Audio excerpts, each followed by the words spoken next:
Hello, good morning everyone. Dear students, you must be observing a particular sentence on my screen today.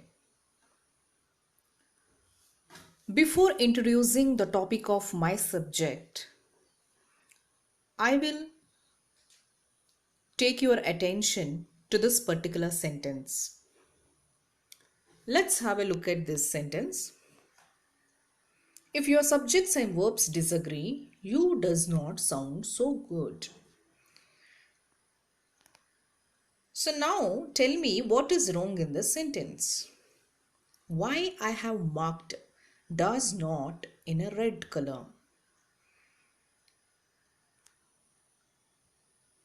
So let me tell you, if your subjects and verbs disagree, you does not sound so good. Actually, the sentence is incorrect. Then what is the correct form? And why it is incorrect? So that is what I am going to explain you today. Here, subjects and verbs disagree. Subjects and verbs both are in plural form. You must be knowing if an S is added to any noun, it becomes plural form. It gets the plural form. So subjects and verbs. So both are in plural form. That is the reason we should not use does not. Rather, the correct form is do not. Sound so good. Well, sentence structure and grammar are extremely important in academic writing. So, correct sentences are easy to understand and demonstrate, for anyone for writing, good writing skills. Then, any sentences for that matter. It is important to ensure that subjects and verbs always agree with each other. The relationship between subjects and verbs lie at heart of grammatically correct English writing. Subject and verb agreement unifies sentence and makes it easier to understand. So, it's very clear that the topic of my today's presentation is subject verb agreement. And you must be wondering why I have selected this particular topic today. Many students, while speaking English language, we commit many mistakes knowingly or unknowingly, especially in relation to subject verb agreement. Definitely. We have heard people speaking English, for example, she do not go to class every day. I has bought a new pen. So these are all some of the examples where subject and verb do not agree each other. So let's move on to my first slide. Let me introduce once again what is a subject. Dear students, you have been studying or you have been having an idea about what is a subject. Subject is a person or thing that is being discussed, described or dealt with. The subject in a simple English sentence such as John runs. So in total, what is a subject. For example, let me tell you, let me explain this to you with an example.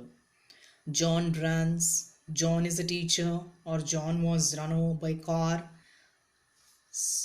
is a person or thing about whom the statement is made. So here, subject is John. So what is the subject? John is the subject in this particular sentence. So traditionally, the subject is a word or phrase which controls the verb in the clause.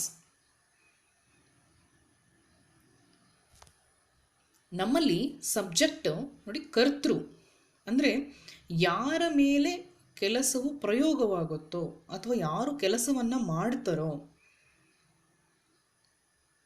ಅವರಾಗಿರ್ತಾರೆ. So ಈ particular ಸೆಂಟೆನ್ಸಲ್ಲಿ subject is John. Yes. So I hope I just brushed up your memory, like what is again explaining what is a subject. So now let me move on to my next slide, that is what is a verb. A verb is a word derived from the Latin verbum, meaning word.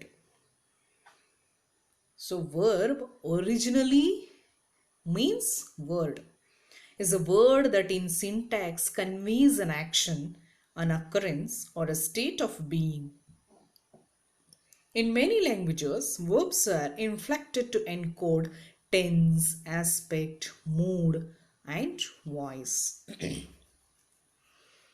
So verb, in every language, it is, the verbs are inflected to encode tense. For example, ನಾವು ಕನ್ನಡದಲ್ಲಿ ಹೇಳಬೇಕಾದ್ರೆ ನೀರನ್ನು ಕುಡಿಯುತ್ತಿದ್ದಾಳೆ, ಕುಡಿದಳು, ಕುಡಿದಳು ಅದು ಭೂತಕಾಲದಲ್ಲಿ ಬರುತ್ತೆ, ಕುಡಿಯುತ್ತಿದ್ದಾಳೆ ವರ್ತಮಾನದಲ್ಲಿ ಬರುತ್ತೆ. ಅಂದರೆ ಕ್ರಿಯೆಯಿಂದ ನಮಗೆ ಆ ಕಾಲವೂ ಕೂಡ ಗೊತ್ತಾಗುತ್ತೆ.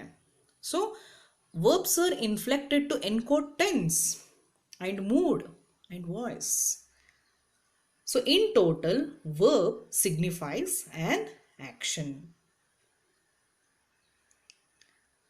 Subject-verb agreement means that subjects and verbs must always agree in number. So subject and verb. Now we came to know that what is a subject and what is a verb.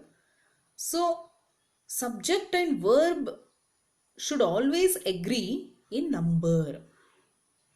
Not only does a verb change its form to tell time, but it also can change its form to indicate how many subjects it has. So ಇದರಿಂದ subjects verb agreement ಆದಾಗಲೇ ನಮಗೆ ವಾಕ್ಯದ ಒಂದು ಪರಿಪೂರ್ಣತೆ ಅಲ್ಲಿ ಸಿಗುತ್ತೆ. ಎಲ್ಲಿ subject ಮತ್ತು verb ನಡುವೆ ಒಂದು ಒಂದು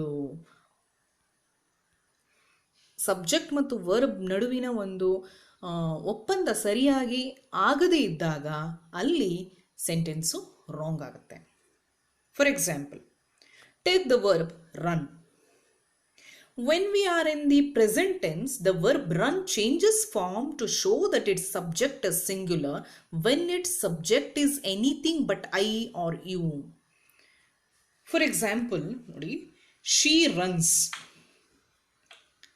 So run becomes runs when it is used in third person singular.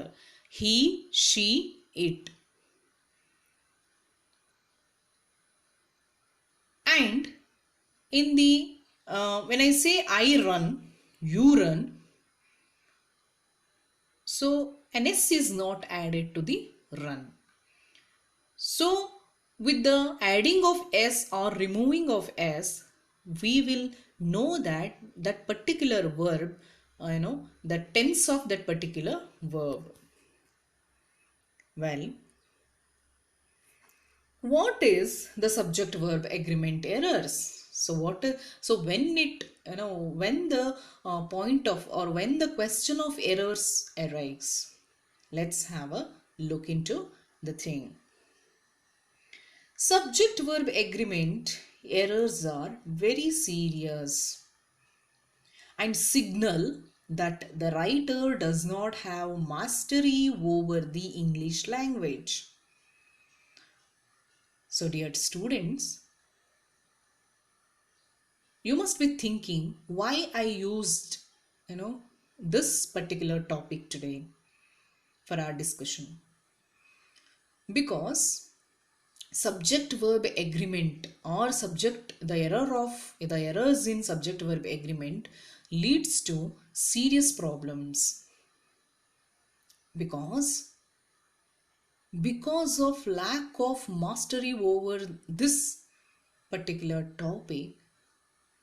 We speak our we speak incorrectly, so we will not be having mastery over the language. That is the reason I have chosen this topic.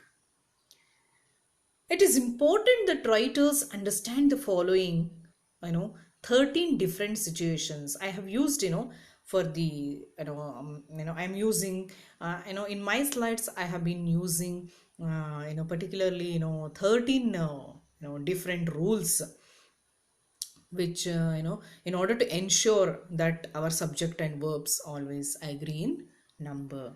So let me move on to my next slides where I have discussed um, the rules of subject verb agreement. So the first one is two or more subjects joined by and are considered plural and require a verb form without an S. Okay. As we know, even in Kannada, ಒಂದಕ್ಕಿಂತ ಹೆಚ್ಚು ಏನು ಇದ್ದಂಥ ಒಂದು ಸಂದರ್ಭದಲ್ಲಿ ಅಥವಾ ನಾವು ಎಲ್ಲಿ and ಮತ್ತು ಅನ್ನೋದನ್ನು ಸೇರಿಸ್ತಾ ಬರ್ತೀವೋ, ಸೊ ಅಲ್ಲಿ ಅದು ಏನದು ಬಹುವಚನದಲ್ಲಿ ಅದು ಇರುತ್ತೆ ಅಂತ ಹೇಳಿ ನಾವು ಓದ್ತಾ ಬಂದಿದ್ದೇವೆ. So even in English also two or more subjects especially joined by and are considered plural. So that requires a verb form without an S.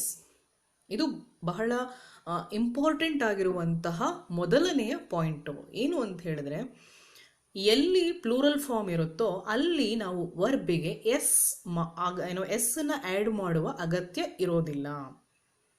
For example, John, John and Bob walk to the store. Bob and his brothers walk to the store. So what is this here? Jan, John, Bob.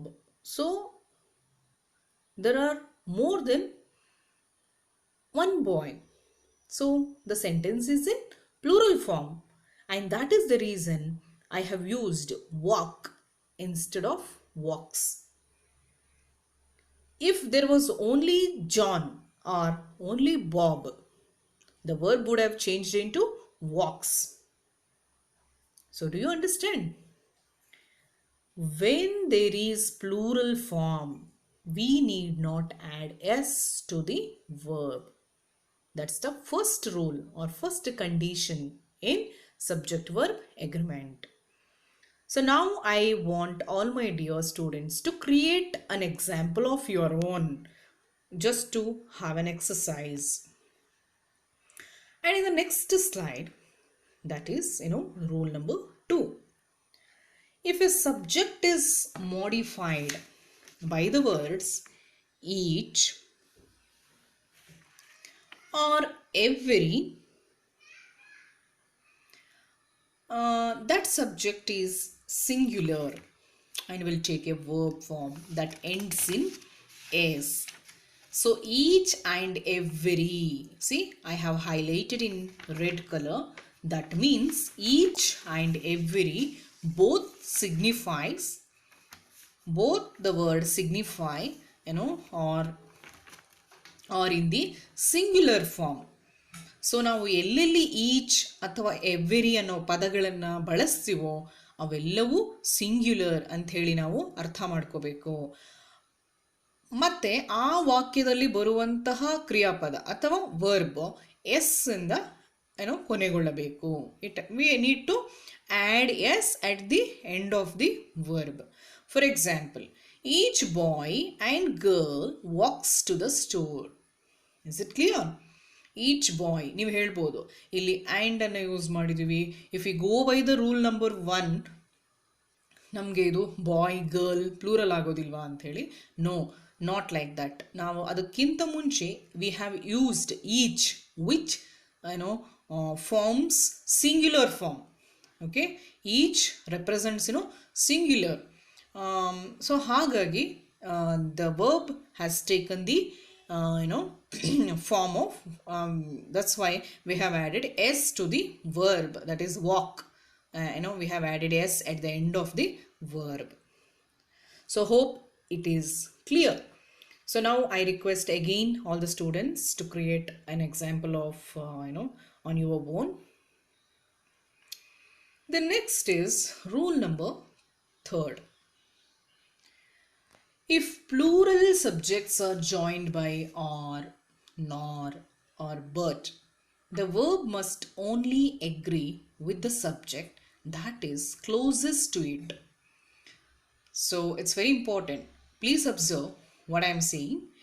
If plural subjects are joined by or, nor, but, verb must only agree with the subject that is closest to it. ಅದಕ್ಕೆ ಹತ್ತಿರವಾಗಿರುವಂತಹ ಯಾವ subject ಇದೆ ಅದಕ್ಕೆ close ಆಗಿರುವಂಥದ್ದಕ್ಕೆ ಮಾತ್ರ verb represent ಮಾಡಬೇಕೇ ವಿನಃ ಬೇರೆ ಇನ್ಯಾವುದಕ್ಕೂ ಅಲ್ಲ. Let me go by the example. Either Bob or his brother walks to the store. Either Bob or his brother. See, the sentence is joined by or. That is first thing. Either Bob and his brother. So you can say that Bob and his brother, so both are going. That means the sentence is in plural form. That's why we should not use walks. Rather we should use walk. That is how we spoke in the rule number 1. But what we are saying here, because we have used or, that's one thing, and we have began our sentence with either. That means either Bob or his brother. So only one. So either or takes the singular form. And look at what I said just now. The verb must only agree with the subject that is closest to it. Walks is the verb here. So the closest verb, subject to the walk is his brother. So that is in singular form. And that is the reason we have used walks instead of walk. Let me move on to the next example. Neither Bob nor his brothers walked to the store. So both the sentences are same, but we have used neither nor, and the closest subject to the verb walk is his brothers. That is in plural form. Since his brothers is in plural form, which is close to walk, we have used the plural form of verb. The next example, not Bob but his brothers walked to the store. Not Bob but his brothers walked to the store. So here also the same is the case. So his brothers, it is in plural form, and that is why the verb walk is in plural form. Not Bob but his brother walks to the store. So again here his brother is the closest subject to the verb given in this sentence, that is walks, and that is why we have added s at the end of the verb. So this is how you can create an example of your own, dear students. So with this I'll move on to my next slide.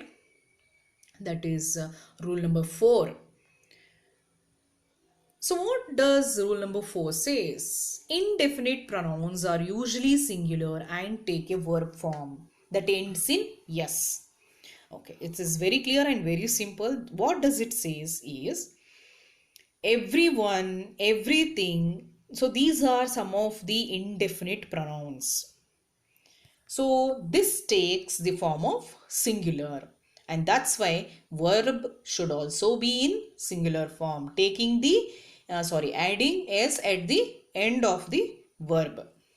So everyone walked to the store. So that is wrong. When I use everyone, the verb should be in singular. That means we have to add s at the end of the verb. In the next sentence, everything comes back eventually. So look at the words which I have marked in red color. Everyone, everything. These are called indefinite pronouns. And these indefinite pronouns should be associated with a singular verb. So what is singular verb means? Usually we add an s at the end of the verb, like walks, comes, reads, sings, goes, sits, writes, studies. So these are some of the examples for verbs where yes is added at the end of the every verb. So now I request again students to create some of your own examples here. And moving on to my next slide, which speaks of rule number 5. So the rule number 5 is the subject of a verb is never in a prepositional or verbal phrase. So the subject of a verb is never in a prepositional or verbal phrase. Therefore, you must isolate the phrase and find the proper subject. So what does it say? The subject of a verb is never a prepositional or verbal phrase. So subject will never be associated with the prepositional or verbal phrase.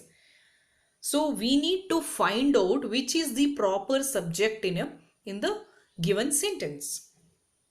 For example, the mother duck walks to the store. So when you are saying the mother duck walks to the store, you should bear in mind that whether the mother duck is walking alone to the store or with all her little ducklings. So having that in mind, you should identify which is the subject in the sentence. In the next example, the mother duck, including all her ducklings, walks to the store. So in this sentence, the mother duck, along with her, along with her ducklings, she is taking a walk to the store. So like this, we need to identify the subject clearly in the sentence. Only then the subject and the verb agrees each other. So my sixth rule is some indefinite pronouns and nouns will be singular or plural depending on the object of the prepositional phrase. So again, there is a repetition that indefinite pronoun. Just now I spoke of indefinite pronoun indefinite pronouns and nouns will be singular or plural depending on the object of the prepositional phrase. That means most of the cases, depending upon the object in the sentence, especially the prepositional phrases, we use verbs. So these words are always about a number or amount.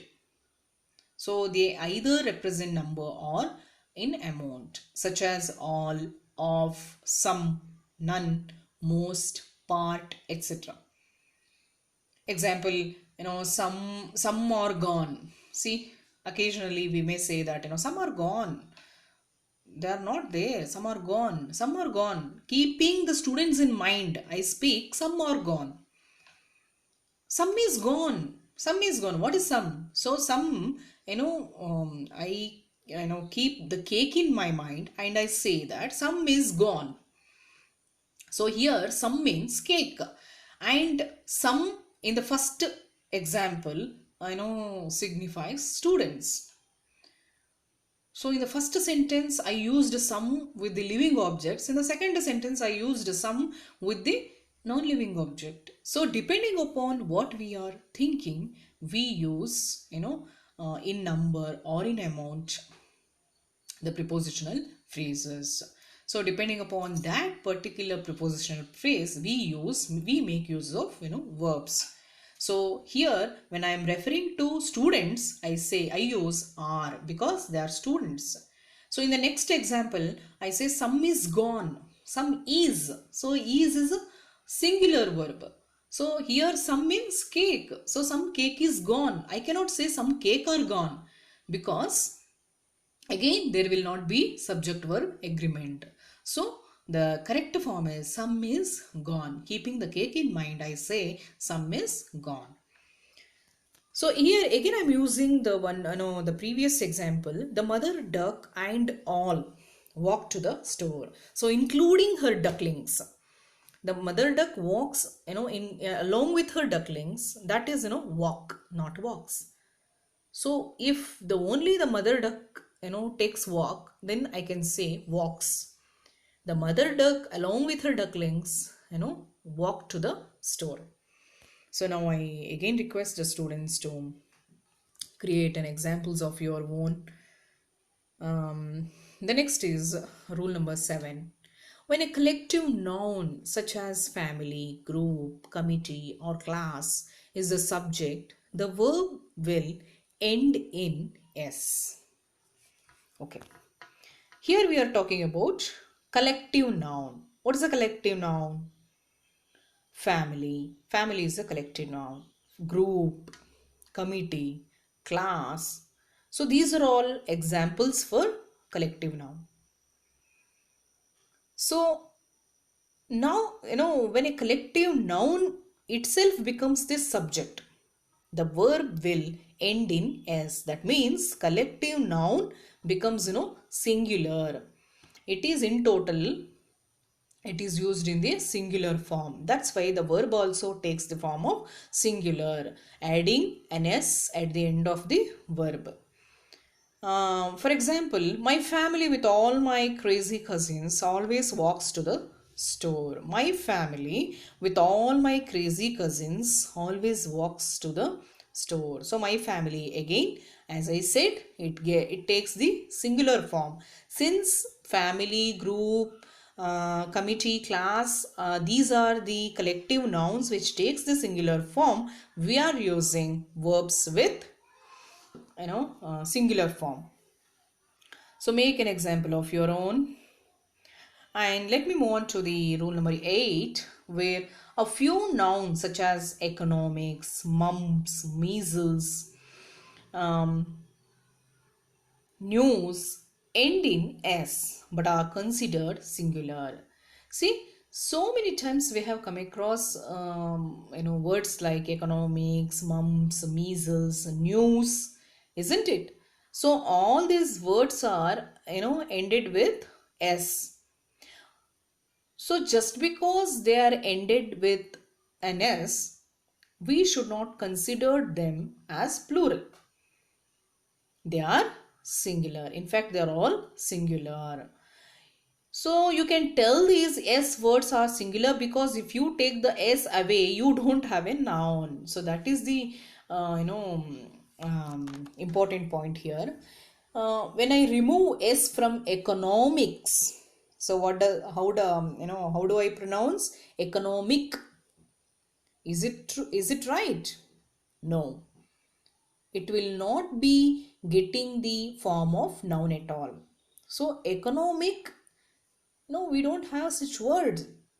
And even mump, I cannot say mump, measle, new. So new is, it is a different, it has a different meaning. When I say news, it has a different meaning. So, economics, mumps, measles, or news are some of the few nouns which are always associated with s, and it takes the singular form. For example, economic and new are adjectives. Look at here. They describe a noun. So economic, new, or they are not at all nouns. The ones we remove s from those words, that gets the adjective forms. Even mump and measle just don't make any sense. We should always say that mumps and measles. Example, economics. So that is why economics is a singular form, and that is why we need to use is, which is also singular in form. Economics is her favorite subject. So there are some students who say economics. So since since s is added, I should say economics are her favorite subject. Is it right? No. Then the subject and the verb do not agree at all. Okay, you can create your own examples here also. And let me move on to the rule number 9. When the subject is a unit of measurement of time, distance, money, weight, etc., the unit is considered singular and the verb will end in s. So these are all some of the thing some of the important things that we need to bear in mind, like time, distance, money, weight, etc. So these are the unit which is always considered singular in form, and that's why whenever we use such kind of nouns in the subject, the verb will be again added at the end of the verb. We will find s is added. For example, 10 pounds of chocolate is too much to eat at once. So 10 pounds, that is a measurement. We are talking in terms of measurement. So, and we are using verb in a singular form. Yes. And 13 feet of kite string tangles very easily. So 13 feet is also one of the forms of measurement. So that is again associated with tangles, means singular verb form. Okay, now I again request many of you to go through these particular rules and create a your own examples. The rule number 10, what does it say? In a question or in a sentence that begins with there or here, the verb will often come before the subject. So the verb will often come before the subject. So because there, here, or they cannot be used as subjects. ನೋಡಿ ನಾವು ಎಲ್ಲೆಲ್ಲಿ ಯಾವಾಗ ವಾಕ್ಯಗಳು there here ಅಂತ ಹೇಳಿ ಶುರುವಾಗುತ್ತೋ ಅಲ್ಲಿ ನಾವು ಅಲ್ಲಿ ಸಬ್ಜೆಕ್ಟ್ಗಿಂತ ಮುಂಚೆ ವರ್ಬ್ ಬರುತ್ತೆ. Because it is important to identify the subject correctly so that the right singular or plural verb is used to match the subject. For example, let me explain this in with an example.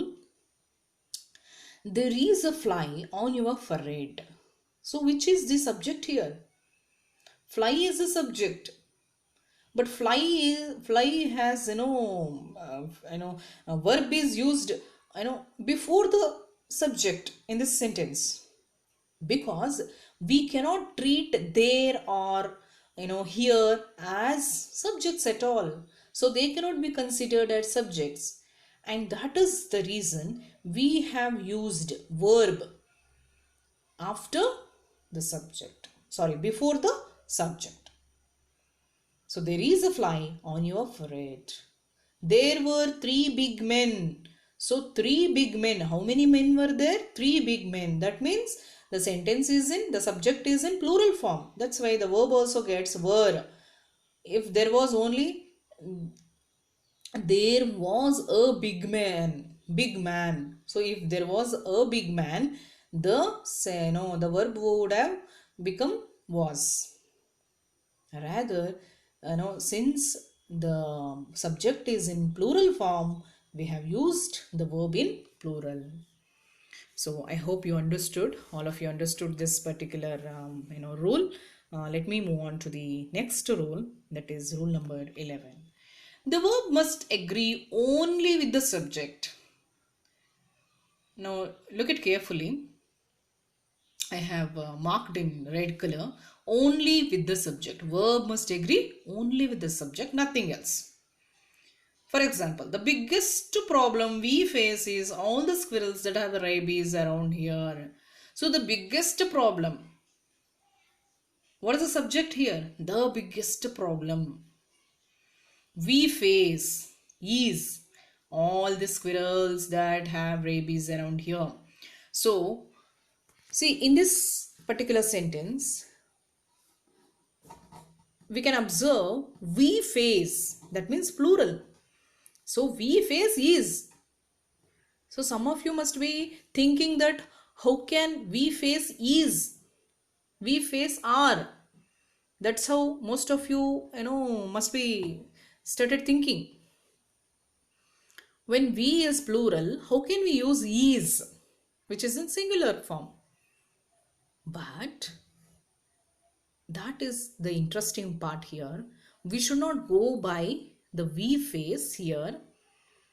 We should identify first what is the subject here. The subject is the biggest problem. So the biggest problem is, the biggest problem and is should agree, not we face. Is it clear? The biggest problem is all the squirrels that have rabies around here. So that is the reason why I said the verb must agree only with the subject. And rule number 12, gerunds. That means where we add ing to the verbs. It can be subjects and follow all the same rules above. For example, see, many times we use, we begin our sentence with running, running, drinking, reading, studying. So, wherever we use ing form, gerunds, to the verbs. So, let me explain this with an example. Running with ducks is my favorite sport. So, running to the store and flying through the air are my favorite sports. Running with ducks is my favorite sport. So, wherever we add ing form to the particular verb, so that gets the form of subject. So, depending upon that subject, we can select the verb, the tense of the verb. At last, the rule number 13. When using who, that or which, you must look to the noun. These relative pronouns are referring to in order to determine whether the subject is singular and will have a verb ending in s or is plural and have a verb without an s. For example, the girls who eat cake are happy. The girls, I told you, just now I told you, using who, that or which. So these are all, relative pronouns which determine whether the subject is singular or in plural. So when I say the girls who eat cake are happy, so I used, the girl. It is not that I used the girl. I used, the girls who eat cake are happy. So girls and are should agree. The girls are the subject, Are is the verb. So the subject and the verb is agreeing. In the next example, the girl who eats cake is happy. So here I used, the girl, cake is. So look at the subject and the verb. Both are agreeing each other. Yes, that's the sentence should be. So create an example of your own like this so that you will get an idea. And after completing all my 13 rules, after having explained 13 rules, now I will tell you what are the words that can cause confusion with subject verb agreement. So in some of my slides I was telling you the indefinite pronouns that always I told you just few minutes back that indefinite pronouns usually takes singular form. And what are those? So I have brought you a list of indefinite pronouns. So just go through it. I will just read out. Anybody, anyone, anything, each, either, neither, one, everybody, nobody, somebody, everyone, no one, someone, everything, nothing, something. These are these are all some of the indefinite pronouns that always take the singular form. And there are also peculiar pronouns and pronouns that can be either singular or plural depending upon the context. So sometimes we need not go by the rules also. So there are certain exceptions. So depending upon the context, we decide or identify particular verb saying singular or plural. So among them, I have brought you a small list of such kind of peculiar pronouns and nouns. Just go through it. All, most, some, none, of, part, or some of them. And there are common prepositions. A subject never shows up in a prepositional phrase, but these phrases often come between a subject and verb. So, that cannot be sometimes, they are these are the phrases that often come between subject and verb. They are called common prepositions. So this is the list of it. You can go through it or you can take down also. About, above, across, after, among, around, etc. So these are some of the common prepositions, as I said, which comes between subject and verb. And here I have, at the end of my, slide, I have used, this matching subjects with verbs. So look at here. In the left side, you can observe singular forms. In the right side, you can see the plural forms of it. If I say in singular, how it gets, transformed in plural form. Just have a look at it. The girl dances. So dance get the form of dances. I have added an S at the end of the verb dance because the girl is a subject which is in singular form. So when the subject is in singular, we should add an S at the end of the verb. Coming to the plural form, just look at here, the girls. So the girl gets the form of plural here. So the girls dance. So the s is removed here. So once the s is removed from the verb, it gets the form of plural form. So, in the same way, just observe these sentences. The dog drinks. The dog drinks. The dogs drink. The boy runs. The boys run. She plays. Mary and Laura play. She plays. They play. Third person singular. He, she, it. ಎಲ್ಲಿ ನಾವು present ಟೆನ್ಸಲ್ಲಿ ಬಳಸ್ತೀವೋ ಅಲ್ಲೆಲ್ಲವೂ ವರ್ಬ್ಗೆ s ಅನ್ನು add ಮಾಡಿರ್ತೀವಿ. ಇನ್ನು plural form ಅದು ಐ, ಯು, ದೇ ಯಾವುದು ಬೇಕಾದರೂ ಆಗಿರ್ಬೋದು. First person singular I, second person singular and plural, first person singular and plural, third person plural, ಇವೆಲ್ಲದಕ್ಕೂ ನಾವು ಎಸ್ಸನ್ನು ಬಳಸೋದಿಲ್ಲ, ಎಸ್ಪೆಷಲಿ ವರ್ತಮಾನ ಕಾಲದಲ್ಲಿ. ಸೊ ಈ ರೂಲ್ಸನ್ನು ನೀವು ಮರೆಯದೆ ಹಾಗೆ ನೆನಪಿನಲ್ಲಿ ಇಟ್ಕೊಂಡಿದ್ರೆ ಸಿಂಗ್ಯುಲರ್ ಮತ್ತು ಪ್ಲೂರಲ್ಗಳ ನಡುವಿನ ವ್ಯತ್ಯಾಸ ನಿಮಗೆ ಗೊತ್ತಾಗುತ್ತೆ. ಹಾಗೆ ಸಬ್ಜೆಕ್ಟ್ ಏನಿದೆಯೋ ಅದರ ತಕ್ಕ ಹಾಗೆ ಅದಕ್ಕೆ ಸರಿಯಾಗಿ ಅಗ್ರಿ ಆಗೋ ಥರ ನೀವು ಹೊಂದಾಣಿಕೆ ಮಾಡಿ ವರ್ಬನ್ನು ಯೂಸ್ ಮಾಡಬಹುದು. And the subject verb agreement. In my next slide, what I'm showing you is everyone has done his or her homework. These are all some of the examples. ನಾನಿಲ್ಲಿ ಪ್ರತಿಯೊಂದನ್ನು ಮಿಕ್ಸ್ ಮಾಡಿ ನಿಮಗೆ ಇದನ್ನು ತೋರಿಸ್ತಾ ಇದ್ದೀನಿ. Just go through these sentences. Everyone has, so I told you already, everyone gets the singular form. That's why verb is in singular form. Has, everyone has. ರೆಡ್ನಲ್ಲಿ highlight ಮಾಡಿರೋ ಅಂಥದ್ದನ್ನು ಬಹಳ ಗಂಭೀರವಾಗಿ ಅದನ್ನು ಗಮನಿಸಿ. Each of the student is, so each also signifies singular form. And in the same way I have used is. Each of the students ಇರಬಹುದು, ಅಲ್ಲಿ students ಅನ್ನೋದು ಪ್ಲೂರಲ್ ಫಾರ್ಮೇ ಇರಬಹುದು.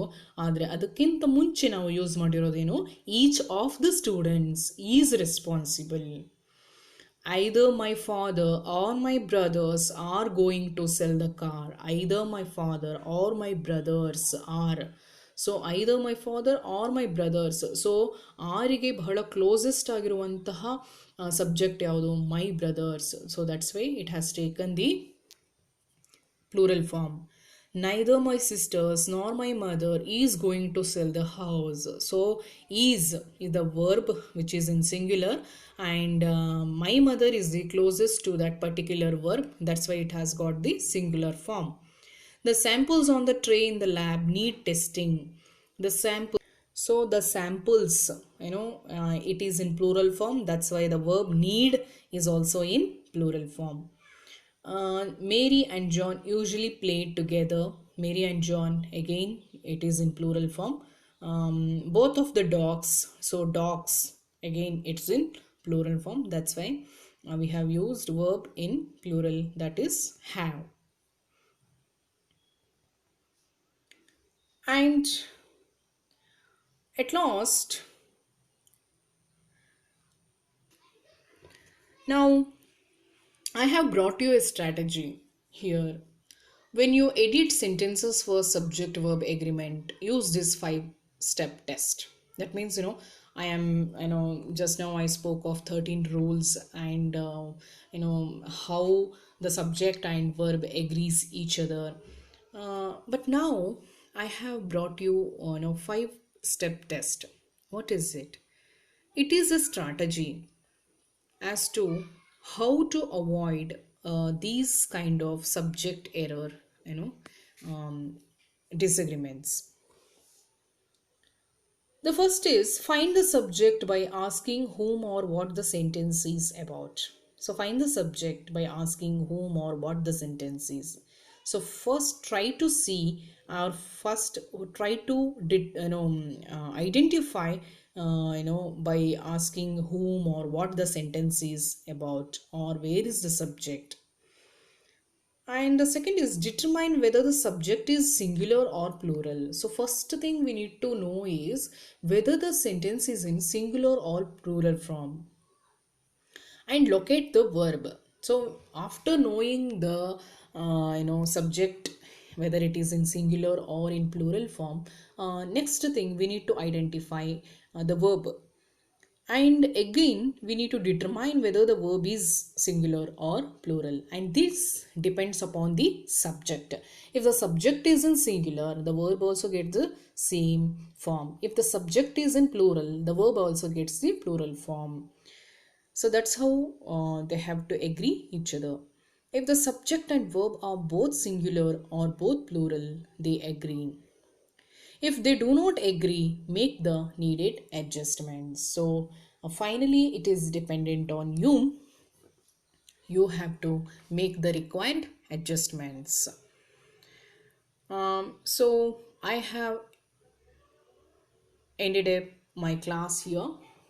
So this is Dr. Jailakshmi B, Principal and Assistant Professor of English, Government Home Science College for Women, Halenasipuram. I hope this class will be useful to all the students who are listening to this.